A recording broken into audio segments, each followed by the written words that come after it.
Wisdom from a different place is what I call this sermon, and the subtitle is, that's going to be the most expensive cup of coffee you ever had.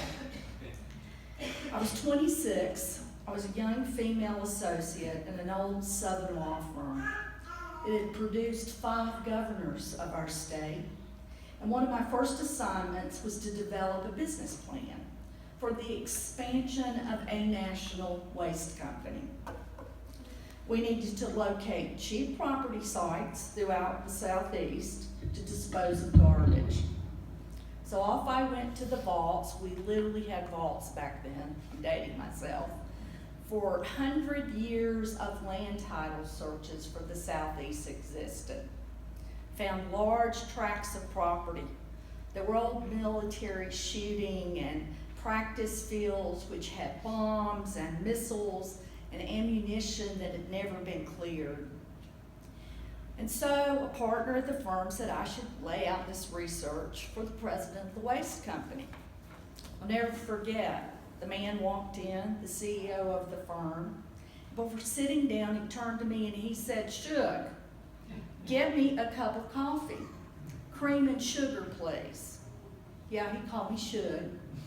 And I stood up. I was young. I was going to do what I was told, but my managing partner stood up and commented, "Sir, that will be the most expensive cup of coffee you've ever had, as she is the attorney assigned to develop your business strategy, and we will be charging you by the minute. Why don't you get your own coffee?" Yeah. The CEO was shocked. His eyes bulged out. And he looked at me in astonishment. "You mean she's the one you put in charge of our Southeast expansion plans?" And my partner said, "Yes. Why don't you get your coffee, sit down, and just listen? You might learn a few things." The man seemed shell-shocked, but he obeyed and he did what he was told. And after meeting, he agreed with my recommendations, but he still expressed surprise that this plan had not come from a leading male partner. He was not prepared to hear wisdom from a different place. Now, what does this story have to do with our service today? This past Friday was Epiphany, which means manifestation.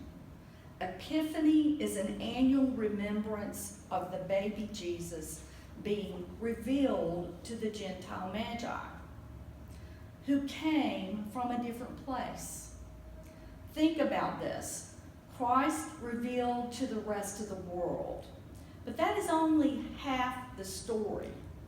I think the most important part of this story is that Mary and Joseph accepted, allowed them to come into Jerusalem to Bethlehem from all whatever places they were from. Some say the Far East. Some say, as we have visualized it, people with different backgrounds. I love this little person here because I think this could be the woman in the wise men. I'm not sure about that. But they weren't Jewish. They weren't from Bethlehem. They weren't from Nazareth. They brought their gift, their wisdom from a different place. My grandmother was the one who taught me to expect wisdom from unexpected places. For my grandmother Holder, the height of Christmas was Epiphany. She brought in her Christmas tree on Christmas Eve, and it stayed there until we celebrated the coming of the wise men, because for her, that was the most important celebration. While the fact that Jesus' family was visited from the Magi from afar had great meaning to my grandmother, because she was one who recognized the wisdom of others. She pointed out the contributions in her community of the people from Greece and from Spain and from Palestine, and some of her black friends who taught her to cook soul food, which she missed being a northerner. and listen to great jazz. She was the one who taught me stories of American history based on what the first ladies of the country did. She did not recite the speeches of FDR, but she recalled the actions of Eleanor Roosevelt going to a poor county in West Virginia and taking her stockings off and walking through the mud to visit people who had been devastated by the Great Depression. She said, why, without Lady Bird Johnson, there wouldn't have been a Voting Rights Act. She was the one that supported Lyndon in all his days in the Senate, cooking for most of the Senate to 3 and 4 o'clock in the morning when Lyndon wanted to debate within the Senate floor. She was the one that, as my grandmother said, got him elected in the first place. Voting rights without Lady Bird Johnson was not going to happen. So in these post-election days and on this post-Epiphany, I asked myself why America, my America, was not willing to see wisdom from a different place. I know that Hillary had her flaws. I was not thrilled that Bill Clinton would be back in the White House for one. But I hoped that we would have a Margaret Thatcher. I hoped that we would have an Angela Merkel. I hoped we would break that glass ceiling once and for all. Hillary, as we said about Ginger Rogers, did everything Roy did but backwards in high heels. Yes, she was flawed, but who isn't? And why are the mistakes of the minority so much worse than the mistakes of the majority? Women sitting in the Wedgwood pews, people who are in the minority know this. You know what it's like to be in a society that's either a white-dominated society or a male-dominated environment. Amen? Amen. There's a double standard. If a man yells at work, he is strong, decisive, and knows how to take charge. If a woman raises her voice, she's a bitch. If a man collapses, he's had too much stress and he's worked too hard. He might have a heart attack. But when Hillary faltered getting into a van, the question was, does she have the stamina to do the job? When you are from a different place than those that have a seat at the table, you are often held to a different standard. I guess I should not be surprised. My own experience tells me that we have much more work to do. And I am fortunate. I work at a company that has great policies and great practices about leadership for women. And yet, my history tells me from back that there were different standards. When I graduated from high school in 1979, I was nominated for a Moorhead Scholarship at UNC, but I was told in my interview by an upstanding lady of our community that I would not be getting the nomination. She was concerned that those serving on the state committee would not pick a woman, a female. And Western North Carolina needed to have a Moorhead Scholar at Chapel Hill.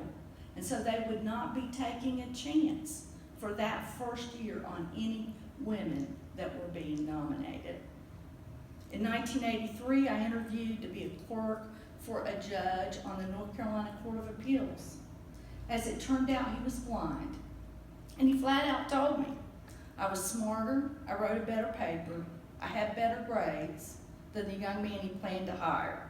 But he wasn't going to hire me. He wanted to be honest about this because his last clerk became pregnant during her clerkship and had to miss some days. And as a blind judge, he could not afford for that to happen. He was so honest, you thought about suing, but just tell me. You know, if you weren't going to really discriminate at that level, just lay it out. Be honest. So when you have a background that is not a majority, when you have a gender or a racial identity or a sexual orientation that is different from those who hold power, you come from a different place. You have a different view of the world. You may get a seat at the table, but you may have trouble having your voice heard. In your 20s, you fight for that seat at the table. Then in your 30s, you may be told that you talk too much, or you're too loud, or you should only just ask one question. In your 40s, you may be told that you need to focus on your leadership skills. What does that mean? Leadership skills. So you go to leadership classes, largely taught by men. And in your 50s, you're asked, when do you plan to retire, and if you're looking forward to having grandchildren? Some of these questions come from other women, people who are in your situation, because there's only limited seats at the table. And women, minorities, gay, lesbian, transgender, once one gets a seat, they may not be supportive of the rest of the community to be at the table. And that's something we have to work on. Wisdom from a different place. As we know today, our elected leaders are mostly white, heterosexual, well-to-do males. And we run a great risk in this nation, in this city, in this county, in our churches, when we are not willing to hear from others who come from a different place. Women make up 51% of our nation's population, but 19% of Congress. Women in color in Congress are 7%. That is not representation at all.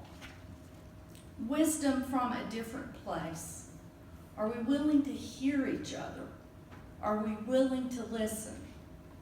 Today, I watched as these two beautiful young ladies shared their vision of mobilization. And a man who had visited John got up and left. He was not willing to hear. He wasn't willing to hear from a younger person. He wasn't willing to hear a different voice. I pray that in the coming year, that in this nation, we will be willing to listen from Democrats, from Republicans, from all walks of life. It's Sunday after Epiphany. And I think, what if Mary and Joseph had not received the wise men from afar? Would they have known of Herod's plot? Would they have known to flee to Egypt? What if they had been unwilling to listen or unwilling to receive the gifts offered from people who were not like them? And I imagine a very different story in the Gospels and in our New Testament. It's the Sunday after Epiphany, and I'm asking this. What do we need to do as a church, as a nation, as a city? We need to have lots of voices at the table, to be heard, to be accepted, similar to what we do at the Lord's table, where everyone has a seat, and you don't have to fight to get that seat. And you are supported by the community when you are there. And you are encouraged to lead and have a voice. I pray that for Wedgwood. I pray that for our city. And I pray that for my country. Amen. Amen.